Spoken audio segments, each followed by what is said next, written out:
Twins, what's the most disturbing thing your other twin has hid from you? I've always been slightly better than my twin brother at pretty much everything. In 8th grade, when we ran the 100-meter sprint during field day, Blake finished in 13.35 seconds. I finished in 13.23 seconds. In 9th grade, when Blake's report card was straight A's, mine were always A+.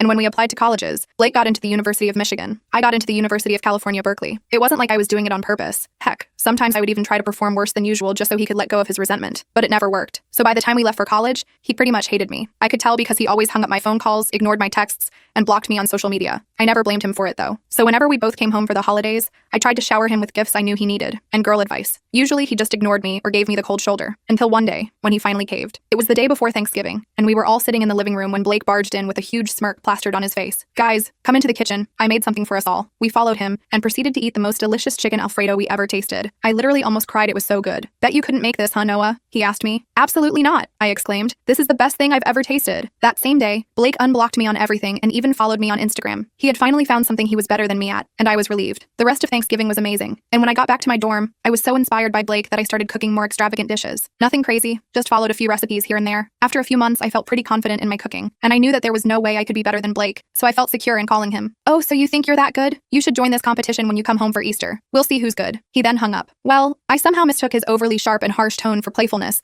so I applied. A part of me was actually excited to lose, just so Blake could have his moment in the spotlight. Fast forward 2 months later, and we were both back at home, planning for the competition. Well, kinda. I let him take the kitchen while I just sat on the couch, watching videos of people cook. As I said, I literally wanted him to win. So even as he bragged about how I'm totally effed, I agreed with him, told him he had it in the bag, that he was the GOAT. And on the day of the competition, he was straight up shut-talking me. "Did your little GPA teach you how to season food? You look so pathetic right now, it's embarrassing that we even share the same last name," are all things that came out of his mouth. It got so bad our competitors came up to me and asked if I was okay, and I had to tell them it was just my twin brother. His comments were deep and personal, and they hurt. But I figured if they made him happy, it was worth it, because I just wanted us to be a family again. The competition was actually fun. I tried to just enjoy the process. Meanwhile, whenever I looked over at Blake, I swear I could see beads of sweat rolling down his forehead. Then came judgment time. Blake came second, and his beady eyes stared at me as he went to get his award. I could literally see the corners of his lips turned upwards. Then came the announcement for first place. Noah Donaldson. Blake's face fell. I went red. After clarifying that it wasn't a mistake, I went up for my award. Blake looked so upset I wanted to give him a hug. But instead, I mentioned him in my speech, said that he was my inspiration, that I wouldn't have been there without him. All the cliches. But as I spoke, I watched as his fists turned white from clenching so hard. His eyebrows were pulled all the way down. His entire body was completely tense. Fear ran through me. And as soon as I finished my speech, Blake lunged at me for a hug. "I'm so proud of you! Well done!" His tone was overly sweet, like sticking your tongue into a bag of sugar. I just accepted his surface-level kindness, never letting my guard down. And aside from a few dirty looks from Blake, the rest of Easter went smoothly. It wasn't until I returned to college that my life went downhill, because they kicked me out. And when I found out why, I didn't care about Blake's feelings anymore. I was ready to ruin his life. The rest of the full video is on my channel and linked below.